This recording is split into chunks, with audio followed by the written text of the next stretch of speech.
खाना unites within a smaller geography, but खाना divides when it comes to social class. Food has now become ego.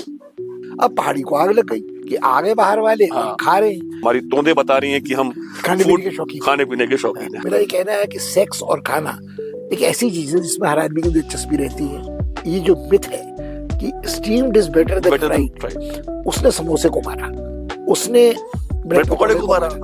हम लोग लखनऊ में बैठ के जब डोसा खाते हैं तो हमें चाहिए होता है क्रिस्पी डोसा, जो कि डोसा है नहीं। खाने के साथ राजनीति अनिवार्य रूप से जुड़ी हुई है। आदमी बुढ़ाने के बाद अल्लाह को प्यारा होता है, खाना उसका पीछा तब भी नहीं छोड़ता। हाँ। मेरा मानना है कि इन्फ्लुएंसर्स का असली टर्म है फ्रीडम फाइटर। हाँ। प्रधानमंत्री ने घोषणा कर दी कि साहब श्री अन्न दुनिया भर की भूख मिटा देगा। पोस्ट ट्रूथ दुनिया में अगर आप दबंगई से कोई बात कह रहे हैं तो दूसरे को यकीन करने की जरूरत नहीं है।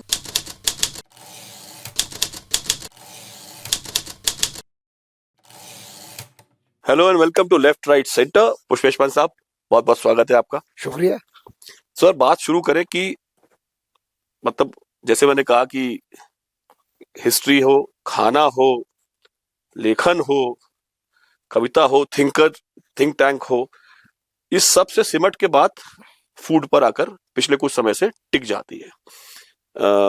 तो हम फूड पे बात करेंगे, जाहिर सी बात है, वो तो छोड़ेंगे नहीं। हम सब, हमारी तोंदे बता रही हैं कि हम खाने पीने के शौकीन हैं। हम खाने के लिए जीते हैं, जीते के लिए नहीं, जीने के लिए नहीं खाते हैं। हम राग पहाड़ी पर भी बात करेंगे, जिस पर बहुत समय से बात नहीं हुई है, ऐसा मुझे लगता है। बिल्कुल। तो खाने से ही शुरू करते हैं। जो बिल्कुल है ना, हम लोग नैनीताल में हैं। कल मैंने यहाँ पर लहसुन की खीर और गाजर की बेरी टाइप की एक मिठाई थी जो कुमाऊनी फूड स्टॉल पे मैंने खाया। अब मैं काफी समय से कुमाऊं आता रहा हूँ, मेरी पैदाइश कुमाऊं की है, मतलब मैदान की है, पर रुद्रपुर की है, तो अपना ही है। मैंने ये पहले नहीं खाया था कभी। तो क्या नहीं, देखिए मुझे लगता है ये थोड़ी गड़बड़ है। हाँ। लहसुन की खीर का पहाड़ से कोई ताल्लुक नहीं है। तो लहसुन की खीर एक वो नफासत नजाकत वाली चीज है जो लखनऊ के अवध के बावर्ची बनाते थे फरमाइशी तौर पे नवाबों को खुश करने के लिए। और बड़ा झंझट का काम था कि लहसुन के कोये छीलिए, उनको फिटकरी में पकाइए, 2 बार धोइए, फिर उनको तराशिए कि वो चावल के दाने नजर आए, फिर खीर बनती थी। तो अगर कोई ये कहे कि कुमाऊनी खाने में लहसुन की खीर एक नया इनोवेशन है, तो वो मेरे ख्याल में वो चूहेदानी है जिसे कहते हैं, जिसमें टूरिस्ट को फांसो कि भैया अब उसको आप जस्टिफाई करने को 10 बहाने बना सकते हैं कि नैनीताल उत्तर प्रदेश की राजधानी रहा है, 6 महीने तक लाट साहब यहाँ बसते थे, लखनऊ के बड़े बड़े तालुकेदारों की कोठियां यहाँ हैं, महमूदाबाद की यहाँ है, जहांगीराबाद की यहाँ तो नहीं है उनके, मगर ऊपर आरिफ कैसल में उनकी कुछ देर हिस्सेदारी थी। पीलीभीत वाले यहाँ रहते हैं, बलरामपुर वाले हैं, आवागढ़ वाले यहाँ हैं। तो कुल मिलाकर लोग ये कह सकते हैं, कुटवारा वाले हैं, वाले हैं, तो आप ही कह सकते हैं कि वो अपने संग लाए थे इसे। मगर देखिए 2 चीजें होती हैं। एक खाना होता है जो एलीट खाता था। जब अंग्रेज यहाँ रहता था तब भी राजधानी उत्तर प्रदेश की थी, वो बीफ भी खाता था, वो पोर्क भी खाता था, बीफ और पोर्क दोनों यहाँ खाए जाते थे। तब हम कैसे मान लें कि कुमाऊनी खाने में पोर्क और बीफ शामिल नहीं है? तो ये उसी तरह की चीज मुझे लगती है कि थोड़ा मस्खरा मजाक है कि आप लहसुन की खीर को पहाड़ी खाना बना के खिलाएं। हाँ, क्योंकि यही जो मैं आपसे कहना चाहता कि एक नॉवेल्टी फैक्टर ऐड करना। और ये आपने एक बहुत साल पहले एक टॉक दी थी जिसमें आपने कहा था कि it is the food that unites the country rather than and while we divided the states on linguistic grounds, the food is the unite। कि आप कहाँ डिसाइड करेंगे कि साहब महाराष्ट्र खत्म हो गया और बेलगाम लग गया। देखिए मेरा मानना है कि जो पंडित नेहरू ने बहुत बड़ी गलतियां की, और आजकल तो कहने का फैशन है, उन्होंने गलतियां की, उनने गलती की, उनके बाप ने गलती की, उनके दादा ने गलती की, उनके बच्चे गलती करते आ रहे, सब सही है अपनी जगह पे। मगर मेरे ख्याल में जो उनकी सबसे बड़ी गलती थी वो हिंदुस्तान के राज्यों का पुनर्गठन भाषाई आधार पर था। क्योंकि जब आपने मान लीजिए गुजरात और महाराष्ट्र को बांटा तो आपने बॉम्बे प्रेसिडेंसी को बांट दिया, तो वो स्टेट टूट के गुजरात और महाराष्ट्र हो गई। न गुजराती बम्बई में कम हुए, न उनका फाइनेंशियल कारोबार कम हुआ, न पारसी जो गुजराती बोलते हैं वो बम्बई से बाहर गए। मगर हुआ ये कि आपने जब गुजरात बनाया तो आपके दिमाग में ये बात नहीं आई कि गुजरात एक स्टेट कभी नहीं रहा है। गुजरात में जब सदियों पहले के एम्पायर्स की बात, अब गुर्जर प्रतिहारों की छोड़ दीजिए, मगर अगर आप देखें तो जो सौराष्ट्र वाला इलाका है उसका कोई लेना देना सूरत या बड़ौदा वाले इलाके से नहीं है। अब जो उत्तर वाला सौराष्ट्र का इलाका है, जहां उनका खाने का जो मिजाज है, जायका है, वो दक्षिणी राजस्थान से मिलता है। अब जूनागढ़ के नवाब साहब का क्या लेना देना किसी और रियासत से हाँ था। अब तो ये चक्कर है कि आपने महाराष्ट्र को जब बांटा, तो अब आपके दिमाग में ये नहीं आया कि महाराष्ट्र का एक तटवर्ती इलाका है जो जो कोंकण तक जाता है, गोवा गोवा से तक हाँ, जाता है, हाँ, कोंकण तक जाता है। सावंतवाड़ी वगैरह जो इलाका। और एक वो इलाका है जो कर्नाटक में भी झगड़े की जड़ है, हाँ कि हुबली वाला इलाका है और बेलगाम वाला बेलगाम इलाका है। वाला और वो दिक्कत ये है कि जब आप इस तरफ को आते हैं, जो हार्टलैंड वाला इलाका है भीतर का, तो उसमें कोल्हापुर के जो मराठे हैं, उनका पुणे के ब्राह्मणों से कोई लेना देना है ही नहीं। जो नागपुर के भोसले हैं, उनकी एक सरहद अच्छे दिनों में पहुंचती थी छत्तीसगढ़ के बॉर्डर तक। तो वो खाने आपने सब गड्ढमड्ढ कर दिए कि मेरा खाना जहां का था वो पड़ोसी के खाने जैसा था। जब तक कि अनाज नहीं बदलता, बोली नहीं बदलती, पानी नहीं बदलता। पुराना मुहावरा है कि कितने कोस में पानी बदले, कितने कोस में बानी। मगर ये पुराने जमाने की बात है, क्योंकि तब आदमी पैदल चलता था, कोस की दूरी थी, पानी भी मतलब मुश्किल। अब नल में पानी आ रहा है, गंगा जी का पानी, गंगा जल बह के आ रहा है दिल्ली में। अब उससे आपूर्ति पीने की हो रही नहीं हो रही, वो दफन कफन जिनका होता है, जो जलाए जाते हैं, उनको नहलाने भर का पानी तो नजर आ रहा है। अब जो यमुना सतलज कैनाल है, जिसको लेकर सरफटोल होती है पंजाब में, पंजाब हरियाणा में और दिल्ली में, अब वो हरियाणा के संग चक्कर भाईजान क्या है कि हरियाणा आखिर हिंदी भाषी प्रदेश पंजाब का था ना। हिमाचल जो था वो ईस्ट पंजाब प्रिंसिपली स्टेट्स की यूनियन थी। तो वहां भी अब सारा हिमाचल प्रदेश जो था वो एक तो नहीं था। वो कांगड़ा था, वो चंबल था, वो मंडी था, वो सुकेत था, वो जो सिरमौर स्पीति था, वाला एरिया था, लाहौल था। हम लाहौल स्पीति तो बहुत ऊपर की बात हो हाँ गई। मैं तो आपसे कह रहा हूं, जो मैदानी इलाका है, ये बिलासपुर वाला इलाका है, मंडी वाला इलाका है, पालमपुर वाला इलाका है। अब और जो ये उसमें राजा पटियाला की रियासत अलग थी राजा पटियाला की रियासत अलग थी। थी अब इनको अगर आप कहें कि आज ये अलग राज्य है, इनका खाना अलग है, अब आप कैसे मान लेंगे कि हरियाणा का खाना पश्चिमी उत्तर प्रदेश के खाने से अलग है, या हरियाणा का जो छोर ब्रज से मिलता है उसका उससे कोई लेना देना, खाने से लेना देना नहीं है। मुझे जो बात सबसे ज्यादा खटकती है ना, वो खटकती है कि हरियाणा का जो इलाका ब्रज वाला है, अब वो यादव लोग हैं, वो अहीर लोग हैं, वो गुजर लोग हैं, अब उनका खाना भरतपुर वालों का मथुरा ब्रज से ज्यादा भाई। मिलता है। पलवल मथुरा भरतपुर बगल बगल एकदम एक जुड़ा बगल हुआ बगल है। एक है। बल्कि आप ये देखिए कि दिल्ली के जितने हलवाई हैं, वो जो मंदी आंच पे दूध घोटने का काम करते हैं, वो वही के वो बाग के हैं, हाँ बटेसर के हैं, वो उस इलाके के हैं। हाँ। अब आप आज ये कहिए कि हरियाणा का सारा खाना एक है, तो वो भी मुझे नहीं पछता। जो हरियाणा की सरहद बिल्कुल राजस्थान से मिलती है, वहां खाना बिल्कुल फर्क है। हर छोटी छोटी, अच्छा इसमें एक और पैच है कि हिंदुस्तान जब आजाद हुआ तो करीब 650 रियासतें थी। हर रियासत की शादियां बराबरी में जहां तक होती थी, तो लड़की बाहर से आती थी, वो अपने संग अपने मायका का खाना थोड़ा लेके आती थी। इसकी एक मिसाल आप देखें, जो बड़े मशहूर लोग हैं, सैलाना वाले, मध्य प्रदेश की छोटी सी रियासत थी, तो उनके घर में जो खाना है वो एक तरफ आपको पहुंचाता है कांगड़ा में, ऐश्वर्य सिंह जी के यहाँ। एक खाना पहुंचाता है जो जोधपुर में बहन थी, जो टूरिज्म मिनिस्टर भी नहीं, उनकी एक शादी ब्याह की रस्म जैसलमेर तक पहुंचती है। और कांगड़ा वालों की नानी आती है नेपाल से और नेपाल से एक्सपोर्ट से। तो इतने खाने एक घर में मिलते थे। तो इसमें असली जो पेच है वो ये है कि राजा रजवाड़े का खाना, रूलिंग एलिट का खाना फर्क था, और आम आदमी का खाना फर्क था। आम आदमी ना हिंदुस्तान में, मुसलमान पोर्क नहीं खाता था, हिंदू बीफ नहीं खाता था, गरीब हिंदू, दलित हिंदू भैंस खा लेता था, मुसलमान पोर्क को हरामी समझता था। मगर अगर उसकी हैसियत अच्छा मीट खाने की नहीं थी, तो वो बेचारा झक मार के वो बड़े का मीट खाता था। तो कहीं ना कहीं इसमें एक इकोनॉमिक स्ट्रेटिफिकेशन था। अब जो जो आपने जिक्र किया और जहां से दर्द भरी दास्तान दुखती रखनी शुरू हुई, कि खाने के संग झंझट ये है कि जो आपने पुरानी बात भी याद दिलाई कि khana unites within a smaller geography, but khana divides when it comes to social class. और जब आप कहेंगे हमारा बड़ा संघर्ष है, या आप ये कहेंगे हमारी धर्म की इजाजत हाँ नहीं है।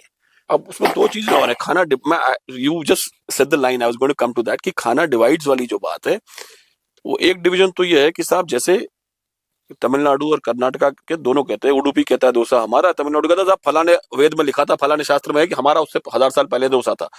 फिर नॉर्थ इंडिया वाले, हम लोग लखनऊ में बैठ के जब डोसा खाते हैं तो हमें चाहिए होता है क्रिस्पी डोसा, जो कि डोसा है नहीं। है ना, हमने तो डोसे का पापड़ बना दिया है, एक तरह से हमने उसको क्रिस्पी कर देखिए दिया। वो भी टूरिस्ट ट्रैप है। हाँ उन्होंने भी अगर किसी मद्रासी के घर में, मद्रासी तो कहना नहीं चाहिए, हाँ, मतलब तमिल ठीक के है, घर में आप खाना खा रहे हैं या हाँ, केरल में खा रहे हैं या कन्नडिगा के यहाँ खा रहे हैं, तो वो आपको सॉफ्ट स्पॉन्जी सेट डोसा मिलता सेट है। डोसा मिलेगा, हाँ। मगर अब जब आप खाते हैं उसे किसी रेस्टोरेंट रेस्टोरेंट में, तो आपको क्रिस्पी मिलेगा। तो वो आपको क्रिस्पी इसलिए मिलेगा कि वो देखने में बड़ा अच्छा लगता है, उसको लगता है इसने कुछ कलाकारी की, हाँ हमसे तो घर में ऐसा बनता नहीं हाँ है, हाँ, जल जाता है, चिपक जाता है, वगैरह वगैरह। तो आज डोसे की शक्ल सूरत और उसके मिजाज तेवर को बाहरी आदमी डिसाइड कर रहा है, घर वाला नहीं कर रहा। व्हाट, नहीं, आपने एक और बड़ी मजे की बात हाँ कही कि वो कहता है वेदों में लिखा है, शास्त्रों हाँ, में लिखा है। हुजूर, इससे बड़ी हिमाकत की बात मुझे समझ में नहीं आती। वेद लिखे ही नहीं गए, वेद छपे ही नहीं। वेद एक ओरल मौखिक ट्रेडिशन है, वो भी धार्मिक मंत्रों का उच्चार है। जो उसकी शाखा होती है, दक्षिण वाली शाखा एक है, काशी वाली शाखा एक है। हाँ। आप हाथों से एक्सेंट बताते हुए उसका पाठ करते हैं। उसी वेद गायन के लिए सामवेद बना है, उसी वेद मंत्रों के उच्चार के कर्मकांड के लिए यजुर्वेद है, कृष्ण यजुर्वेद और शुक्ल यजुर्वेद। अथर्ववेद में जादुई मंत्र है चमत्कार के। तो भाईजान, इसमें वेदों में लिखा है वाली बात कहाँ से आ गई? ये तो मतलब तो the point that I was trying to make is कि मजेदार बात ये होती है कि एक नॉर्थ इंडियन आदमी जो कि क्रिस्प डोसा खा के, और अब तो नॉर्थ इंडिया में बहुत सारे एक्सपेरिमेंट हो रहे हैं कि शेजवान डोसा, फला डोसा, डिमका डोसा, जो चॉकलेट डोसा होता चॉकलेट है, डोसा हो गया है ना, नूडल डोसा होता है। ये खा के जब वो जाता है साउथ, वो कहता है यार ये डोसा तो खराब बनाते हैं, इनकी सामग्री खराब है। जो तो नहीं जो देखिए, ओरिजिन जहाँ, अच्छा वहां भी 4 तरह के हैं, कर्नाटक अलग है, आंध्रा का अलग है। नहीं नहीं, आंध्रा कर्नाटका का ही अलग नहीं है। आप तमिलनाडु को लीजिए, हाँ, तमिलनाडु में चेन्नई का ट्रिप्लिकेन का जो ब्राह्मण अय्यर डोसा सांबार है, उसका कोई लेना देना मदुरई वाले ब्राह्मणों के सांबर से नहीं है। नहीं है। और जो नॉन ब्राह्मण का सांबर है, उसमें शैलट, मद्रासी प्याज पड़ेगा नहीं पड़ेगा, उसमें सब्जी एक पड़ेगी, दो पड़ेगी, हाँ दाल तुअर की पड़ेगी। अब उसमें तुअर का फर्क है। सहजन पड़ेगी कि नहीं पड़ेगी? सहजन आमतौर पे पड़ पड़ जाएगी, जाएगी टर्म से। मगर नहीं पड़ेगी, हाँ मतलब दूसरी सब्जी नहीं पड़ेगी। हाँ, मुझे जो चक्कर होता है, वो आपने जो कहा ना कि वो डोसे का ओरिजिन कहाँ है, इडली का ओरिजिन कहाँ है, शास्त्रों में क्या लिखा है। अब दिक्कत ये है कि उनके जो शास्त्र हैं वो संगम लिटरेचर है दक्षिण के भारत का। हाँ, संगम लिटरेचर भी एक तरह से ट्रेडिशन वो है जो सैकड़ों साल, हजारों साल बाद रिकास्ट हुई है। कि साहब ऐसा था कि 10,000 वर्ष पहले सारे संत मिले थे और उनने ये सब मार्गदर्शन किया था। मगर बाद का जो कंपाइलेशन है, उसमें कहीं आपको सांबार का नाम नहीं मिलता, आपको रसम मिलता है, आपको इडली और डोसे नहीं मिलते एक पॉइंट ऑफ टाइम तक। तो इसके बारे में जो लोगों का मानना है कि फर्मेंटेड फूड जो था, ये हमको दक्षिण पूर्व एशिया से मिला। तो उनके यहाँ हमको इडली नुमा खाने की किसी चीज का जिक्र मिलता है कि चावल के बैटर में खमीर उठा के कोई चीज बनती थी। उस जमाने में हिंदुस्तान के बड़े करीबी रिश्ते दक्षिण पूर्व एशिया के साथ हुआ करते थे। वो दक्षिण पूर्व एशिया के साथ जो हुआ करते थे, वो भी बड़े मजे की चीज थी कि दक्षिण पूर्व एशिया के साथ राजराज चोल के जमाने से बहुत पहले, वो तो 1000 साल पुरानी बात, 1200 साल पुरानी बात हो गई, जब ईसा के जन्म से 200-300 साल पहले भी हिंदुस्तान से जाके फूनान में, चंपा में, यवत द्वीप में जो जावा है, पूर्ण द्वीप में जो बोर्नियो है, सुमात्रा है उधर, सुमात्रा है, वहां जो हमारा खाने का लेन देन था। अब पान का पत्ता वहां से आया, तांबुल वहां से आया, 10,000 पहले नारियल वहां से सागर की लहरों में लहराता आया। तो हम ये बहस करने में क्यों सरफुटबल करें कि किसका तेरा था कि मेरा था, एग्जैक्टली। खाना कहाँ से आया।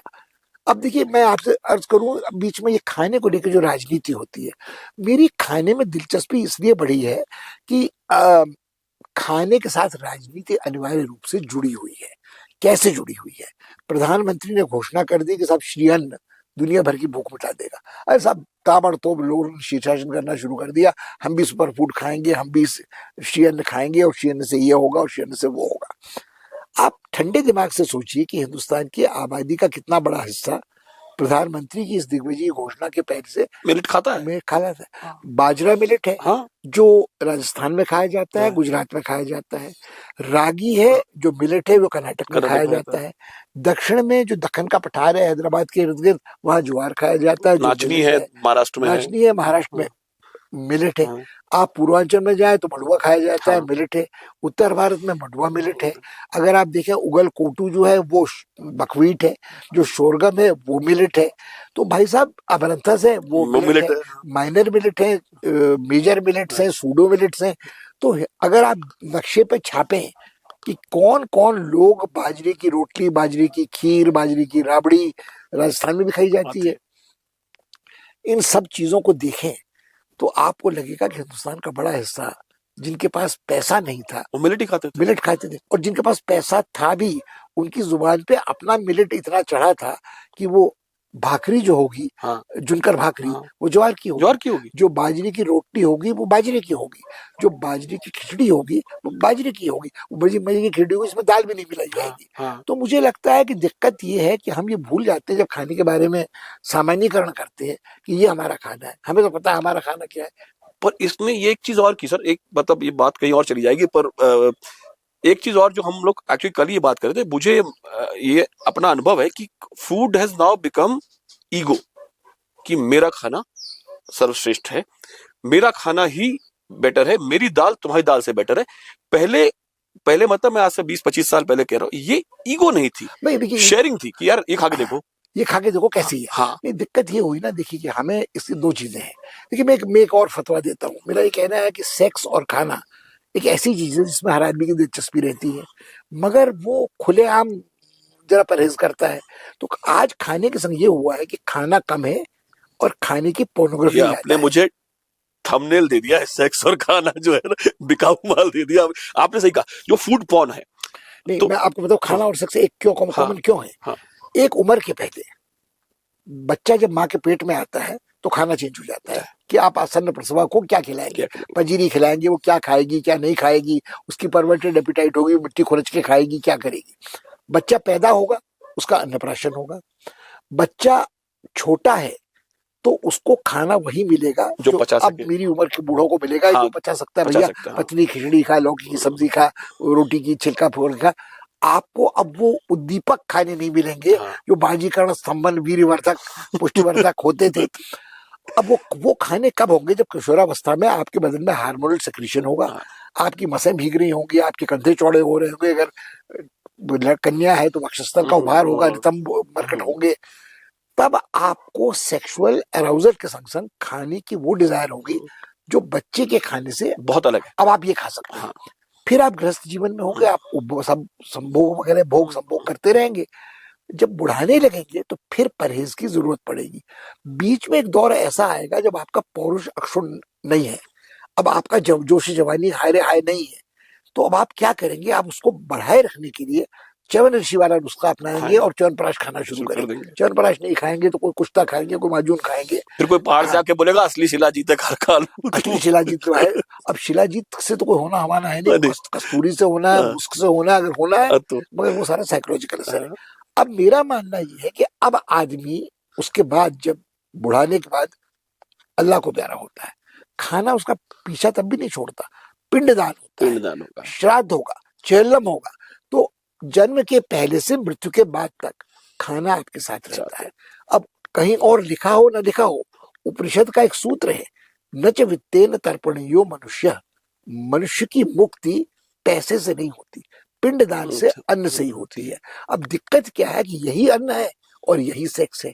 सेक्स के बिना सृष्टि नहीं होगी, सृष्टि नहीं होगी, कोई भी स्पेशीज आगे नहीं बढ़ेगी। नहीं बढ़ेगी। हाँ, खाने के बिना आप इस हालत में ही नहीं होंगे। पाल पोस ही नहीं पाएंगे। हाँ, सही नहीं, बात। बाल पालना पोसना तो बात की बात है, पैदा ही नहीं कर पाएंगे, निर्माण ही नहीं कर पाएंगे। हाँ, नहीं सही कर बात। पाएंगे। हाँ, तो मुझे लगता है कि ये चीज ऐसी है जिसको, अब जो आपने कहा कि ईगो का सवाल है, सवाल ईगो का नहीं है, सवाल आज अपनी पहचान का है। मेरी पहचान क्या है। अब आपने बड़ी प्यारी बात कही कि मेरा तो जन्म यहाँ का है, मैं रुद्रपुर का रहा हूँ। अब रुद्रपुर को पहाड़ मानने में हम क्यों हिचकिचाते थे। रुद्रपुर को बसाया किसने?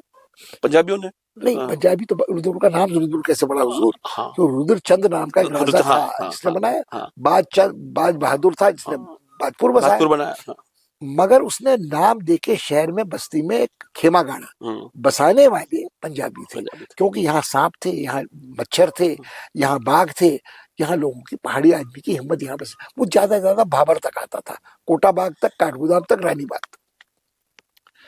दिलेर पंजाबी ने इस जगह को बसाया और आबाद किया, और वीर भोगिया वसुंधरा, जिसने बसाया उसने कमाया और खाया। अब पहाड़ी को आग लग गई कि आगे बाहर वाले और खा रहे हैं। अब जब वो बसा तो मारवाड़ी आया, बनिया आया, और ये सब बाहर वाले मैदानी लोग थे। कुछ लोग वो थे जो पहाड़ में पिथौरागढ़ जैसे दूरस्थ स्थानों में बस गए थे, जो पंजाबी थे, खत्री थे, मगर 300 साल से वहां है, वो अब लगभग पहाड़ी पहाड़ी हो है, गए। मगर तराई में एक चक्कर हमेशा रहा कि चाहे वो लखीमपुर का एरिया हो, चाहे ये हो, चाहे गोला वाला एरिया हो, ये रहा, ये प्रॉब्लम रही है। आप जो कह रहे हैं कि बाहर वाला आ गया और हम ऐसे हैं और ये जी ऐसे हैं, तो अब आपको आज एक आइडेंटिटी की क्राइसिस हो गई क्राइसिस हो कि गया। हम पहाड़ी सिर्फ खाना बर्तन बनने वाले पहाड़ी नहीं है। हाँ हम वो पहाड़ी नहीं है जो मतलब आलू की खिचवाड़ी और मूली की खिचवाड़ी हाँ खाते थे। हाँ, हम भी वो हैं कि हमारे यहाँ भी लहसुन की खीर है। खीर होती है। तो ये सब ये I think this is very very well explain. एक लास्ट चीज खाने पर और करेंगे, दो चीजें एक्चुअली। एक तो ये कि आपने एक बार समोसे पे बहुत बात की है, तो मैं समोसे पे बात नहीं करूंगा। हम लोग, मैं दिल्ली की बात बताता हूँ, दिल्ली में आप रहे हैं, हम लोग पहले हर चाय की दुकान के बगल में ब्रेड पकौड़े वाला होता था। कुछ इसी साल पिताजी का सर्जरी थी, मैक्स में एडमिट थे, तो जिस दिन डिस्चार्ज हो रहे थे तो पेपर वर्क चला था, तो एक दोस्त मिलने आया, हमने कहा चलो यार, बहुत दिन से ब्रेड पकौड़ा नहीं खाया, किसी चाय, बाहर चाय पीते हैं, ब्रेड पकौड़ा खा के आते हैं। वो पीवीआर साकेत का पूरा एरिया मैंने सर 4 किलोमीटर का चक्कर लगा लिया, मुझे 50 दुकानें मिल गई जो मोमो बेच रही है, ब्रेड पकौड़ा नहीं मिला मुझे। तो मोमो ने जिस तेजी से पिछले कुछ साल में युवा वर्ग के समोसे और ब्रेड पकौड़े को रिप्लेस किया है, देखिए उसका कारण है हाँ, कि आपने खासकर कोविड के बाद एक हेल्थ वो बढ़ाई के साथ कहीं भी चीज बुरी है। ट्रांस फैट्स बुरे होते हैं। पकौड़ा जो उस तेल में तला जा रहा है, जो बार बार गर्म हो रहा है, उसमें ट्रांस फैट है, उसमें बेसन में लपेटा गया है, आलू ठसाठस बना है जो स्टार्च है।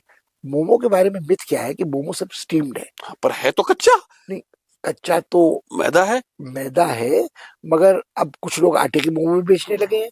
मगर आप कह रहे कच्चा है, मगर आपने इडली को कच्चा कभी नहीं खाया, वो तो हाँ भगोने से ही पकती है। हाँ हाँ, तो मेरा मानना ये है कि ये जो मिथ है कि steamed is better than better than fried, fried, उसने समोसे को मारा, उसने ब्रेड ब्रेड पकौड़े पकौड़े को को मारा। मारा, ब्रेड पकौड़े को मारा, ब्रेड पकौड़े की एस्पिरेशन ने। आपने ब्रेड पकौड़े की जब बात की तो गालिब का शेर है, कलकत्ते का जिक्र जो तूने किया, हमने शीतों की हुक सी उठी सीने में, हाय हाय। हाय, हाय। मुझे ब्रेड पकौड़ा याद आता है जब सिर्फ ब्रेड होती थी और और हमें सब बेसन बेसन में, में होता बस था। बस अब बस। उसके भीतर मसालेदार आलू की एक परत है, फिर पनीर है, फिर पनीर का एक सैंडविच है, उसको 3 टुकड़ों में काट के उस पर चाट मसाला छिड़क रहा है, वो जैन शिकंजी के साथ आपके पास आ रहा है। हाँ, वो जब इतना टिमम्मा पालना शुरू किया ब्रेड पकौड़े ने, तो उसने खुदकुशी कर ली। सही बात आपकी। अब एक बात और सर, कि जो फूड पॉर्न की आप बात कर रहे थे, पिछले कुछ समय से जब से इंस्टाग्राम और ये चीजें आई हैं, हर चौथा बच्चा देख रहा है कि यार हवाई, आप देखिए भाई साहब, हमारी गली में इसका जो है गोलगप्पा बहुत बढ़िया है, इसके कचौड़ी बहुत अच्छी है, and people have become celebrity. लेकिन होता क्या है कि now these are called influencers, it's a very apt term. नहीं, मेरा I don't think it's an apt term. हाँ मेरा मानना है कि इन्फ्लुएंसर्स का असली टर्म है फ्रीडम फाइटर। हाँ, फ्रीडम फाइटर क्यों? बिकॉज एक बार आपने अपने को इन्फ्लुएंसर एस्टेब्लिश कर कर दिया, दिया, तो हर जगह जाके आप खाना फ्री में खाएंगे। हाँ जहां जहां आप ब्लॉगर होंगे तो आप कहेंगे हमने आपके रेस्टोरेंट को बता दिया, हमने आपका ये बता दिया। तो मैं कहता हूँ इनसे बड़ा फ्रीडम फाइटर कोई हुआ ही नहीं। क्या बात। तो इनको आप, इनका इन्फ्लुएंस क्या है आपका, हाँ, इसका पैमाना क्या है मापने का? कि तो मैंने कोई चीज पोस्ट की, मेरे उस पर 100 लोगों ने लाइक कर लिया, 100 नहीं, 500 ने कर दिया। हाँ, वो 500 कहाँ से कर रहे थे? तो क्या वो उस मोहल्ले में जाके मैंने एक समोसा खा लेंगे, नहीं खाएंगे? सवाल ही नहीं उठता, सवाल ही नहीं उठता।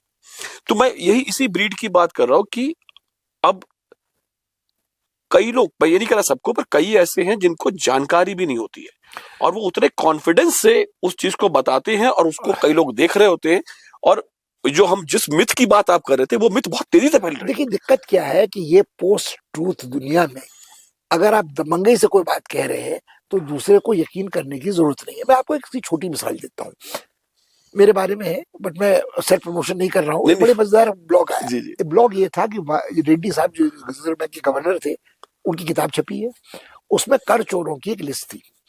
तो आप यकीन नहीं करेंगे, उसमें 11वां या 12वां नाम आपके नाचीज का था, जिसके बारे में कहा गया था कि वो 1 लाख करोड़ रुपए बैंक का लेके भाग गया है और वो नीरव मोदी के संग और ललित मोदी के संग और विजय मल्ल्या के संग ऐश कर रहा है। मजेदार बात ये थी कि उसमें कोई दोस्त थे, उन्होंने कहा कि आपने कम से कम ये तो देख लिया होता कि पुष्पेश पंत दिल्ली में ही है, गुड़गांव में लड़के के साथ रहते हैं और जेएनयू में काम करते थे, और इतना पैसा उनके पास 7 पुश्त में नहीं हो सकता था। उनकी जो चीजें उनके पास कीमती थी वो सिर्फ किताबें थी। अब इसके बाद मजा आया, इसके बाद 10 लोगों ने, अरे साहब आप नहीं जानते उनको, हम जानते हैं उनको, आपको क्या पता है, रिजर्व बैंक का गवर्नर जानेगा कि आप जानेंगे? So the problem is that you lie and if you lie with confidence, तो somebody would say कि सर इसमें सच कुछ ना कुछ कुछ तो तो होगा, होगा। And that is how you make truth non existent, because if you lie so much the guy who believes in truth start doubting कि यार मैं कुछ गड़बड़ तो नहीं कर रहा हूँ। नहीं, और उसके बाद ये है ना, उसको ये लगता है कि इतने लोग थोड़ी गलत कह रहे हाँ होंगे। हाँ एक हाँ आदमी ने डॉक्टर पंत की डिफेंस में कुछ कहा है, हाँ हमारे टीचर थे, हम उनको जानते हैं, वो फकीराना उनका अंदाज है, हाँ, मगर बाकी लोग तो ये कहेंगे नहीं साहब, अ, कुछ तो कुछ तो होगा, कुछ तो होगा, कहीं से तो माल आया होगा। कहीं कुछ तो माल आया होगा और उसको ठिकाने ठीक से लगाया होगा उन्होंने। ठीक, ठीक है सर, अब बात हो चुकी, समय भी हो रहा है, एक बात और करते हैं। अब हम आते हैं, मैंने हाल ही में पढ़ी किताब, आपने उसका अनुवाद किया है, राग पहाड़ी, और चूंकि नैनीताल में बड़ी बड़ी खूबसूरत किताब है। हाँ देखिए, मुझे लगता है कि नमिता की सबसे अच्छी किताब मेरे लिहाज से राग पहाड़ी है। इसको ट्रांसलेट करते वक्त मुझे बहुत मजा आया। मजा यूं आया कि देखिए, जैसे आपने पहाड़ी वाली बात की, नैनीताल की कहानी, मेरा बचपन नैनीताल में हाँ बीता है। हाँ, नैनीताल में लैंडस्लाइड हुआ, उसकी कहानी इसमें है।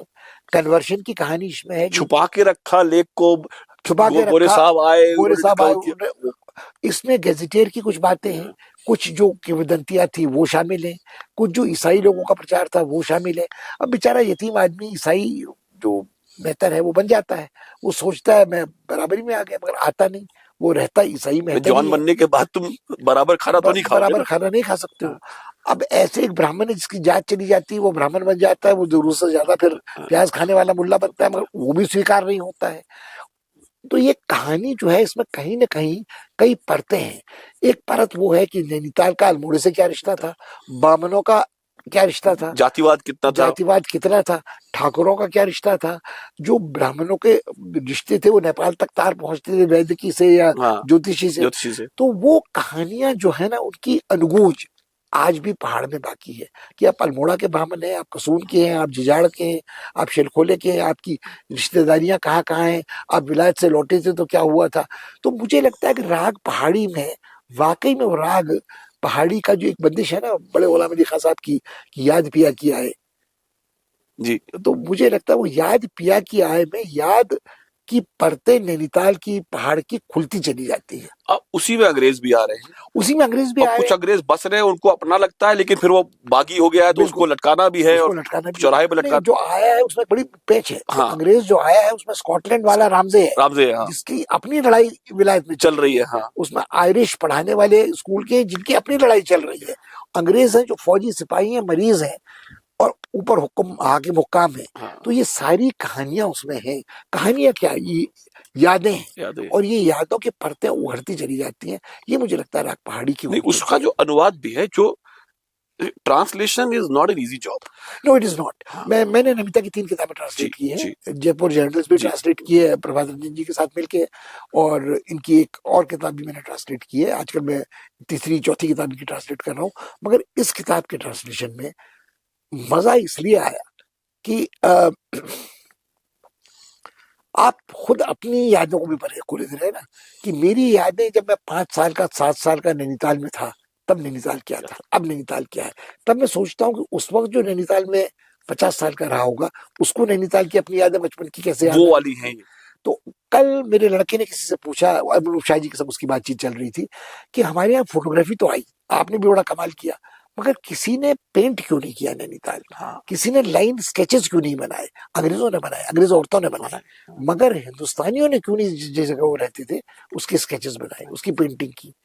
तो क्या उनके लिए कोई इस जगह, तो नैनीताल उनके लिए कुछ था नहीं, उनके लिए अल्मोड़ा था। अल्मोड़ा राजा वादा नहीं, जब राजा वहां नहीं भी था तो कुमाऊं के राजा राम से भी वहीं रहते थे रहते ना। थे, हाँ, पर बड़ा शहर तो बहुत बड़ा शहर बड़ा तो शहर अल्मोड़ा था। सांस्कृतिक राजधानी अल्मोड़ा था। अल्मोड़ा थी। तो जो रिश्ते गांव के कस्बे के शहर से, नैनीताल के बाहर से थे, वो मुझे बड़ा अच्छा लगा। एक और मेंशन इस किताब में जो नैन सिंह रावत का आया है, हाँ, हमारे पाठक जी को मैं कोशिश कर रहा था कनेक्ट करने की, मैं नंबर में, वो आजकल यहाँ है नहीं। हाँ, तो उनसे वो बात नहीं हो पाई मेरी उनसे, तो वो कभी दौरे में थे, वो फिर शायद गंगोली घाट गए। गंगोली हाट चले गए। हाँ, तो पर अब मतलब चूंकि अब आपसे बात हो रही है, तो मैं ये चरित्र भी, मतलब मेरे लिए भी, पर जब तक पाठक जी किताब नहीं पढ़ी थी तब तक मुझे जानकारी ही नहीं थी ये इस बारे में, कि भाई एक आदमी था जिसने पैदल नाप नाप के पूरा। हाँ, नहीं, मगर ये कहानी पहले कही जा चुकी है। ये कहानी आयस पांगती, जो उसी परिवार के लोग थे, जी अंग्रेजी में छपी जी थी। जी जी उमा ने और शेखर ने बहुत काम किया है उसको हिंदी पाठक तक जी पहुंचाने जी के लिए, जी, और बहुत ही रिसर्च की है। मगर उन्होंने जिस चश्मे से किशन सिंह रावत को देखा है, वो बहुत फर्क और अच्छा चश्मा है। कि एक हिंदुस्तानी आदमी अंग्रेजों की मदद कर रहा था ऑलमोस्ट खुफिया तरीके से। क्यों? क्योंकि वो अपने इलाके में घूम रहा था, वो उसके लिए इलाका तिब्बत पराया नहीं था, उसके संग तो उनकी तिजारत होती थी, मगर फिर भी उन्होंने अपनी जान खतरे में डाली, लामा बने, धर्मचक्र घुमाते हुए घुमाते कदम गए, नापी। हाँ। तो उन्होंने उसको एक बिल्कुल तिलस्मी रोमांटिक नॉवल भी बना दिया है, मगर वो कहानी थी अपने आप में। बहुत बहुत शुक्रिया सर, शुक्रिया बड़ा सर। मजा आया। मन तो था कि लंबी बात होगी, लेकिन नहीं मुझे मालूम है कि नाश्ते का वक्त हो रहा नाश्ते का वक्त हो रहा है, तो है। Thank you so much, thank you so pleasure much. Talking to you sir.